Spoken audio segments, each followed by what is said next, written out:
कौम लूत वाली बात के अंदर ना एक बात की जाती है बड़े कॉमनली, मैंने देखा है बड़े आराम से, कि कौम लूत को इसलिए दबा नहीं किया गया क्योंकि वो होमोसेक्सुअलिटी के अंदर मुलव्वस थी। एक बात आर्गूमेंट दिया था, कहते हैं उनको इसीलिए दबा कर दिया गया क्योंकि वो रेप करने की कोशिश कर रहे थे, उनकी मर्जी के खिलाफ जाने की कोशिश कर रहे थे। ठीक है, गेस्ट आए थे, गेस्ट को ऑनर नहीं किया लूत अलैहिस्सलाम के घर पे जो आए थे।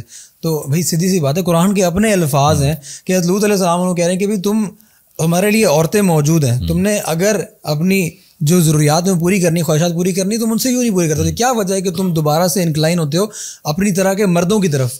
तो यहाँ पे अल्लाह सुब्हानहू तआला क्लियर कट बता रहा है कि you are trying to get involved into homosexuality, जिसकी वजह से which is leading to your downfall. तो उसको तुम कोरिलेट करके रेप से इन चीज़ों से कोरिलेट करने की कोशिश ना करो। अच्छा, एक बहुत मैं अच्छा एक इस पे जवाब देना चाहूँगा, जो ये बोलते हैं कि उनके ऊपर अजाब इसलिए नाजिल हुआ बिकॉज वो डाका डालते थे, रेप करते थे। नंबर वन, ये कैसा अजाब था कि हज़रत आदम अलैहिस्सलाम के बड़े बेटे काबिल ने कत्ल कर दिया हाबिल का।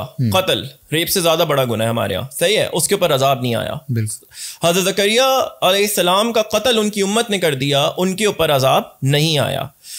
हज़रत मरियम अलैहिस्सलाम पे तोहमत लगा दी, उनके ऊपर अजाब नहीं आया। हज़रत याह्या अलैहिस्सलाम को कत्ल किया, उनके ऊपर अजाब नहीं आया।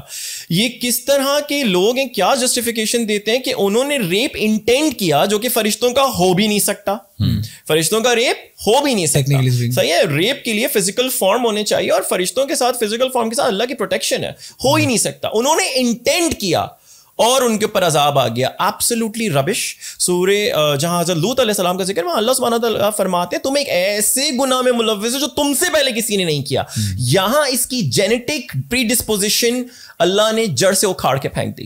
It is not genetic. अगर होता तो हमें ये एविडेंसेस हज़रत आदम की ट्राइब से मिलते, हज़रत शीस की ट्राइब से मिलते, हज़रत नूह अलैहिस्सलाम की, हज़रत इदरीस, हज़रत इलियास उसके बाद की ट्राइब से मिलते, हमें कोई एविडेंस नहीं मिलता। अल्लाह ने इसकी जेनेटिक प्रीडिस्पोजिशन को उठा के दीवार से मार दिया, ये कह के कि तुमसे पहले ये गुनाह दुनिया में किसी ने सरजद नहीं किया। इसका मतलब ना वो डाके में थे, ना वो रेप में थे, ना वो कत्लो गारत में थे, ना वो किसी और चीज में थे। वो किस में थे? वो होमोसेक्सुअलिटी में थे। वो होमोसेक्सुअलिटी में थे, वो उसको कॉमन करना चाह रहे थे।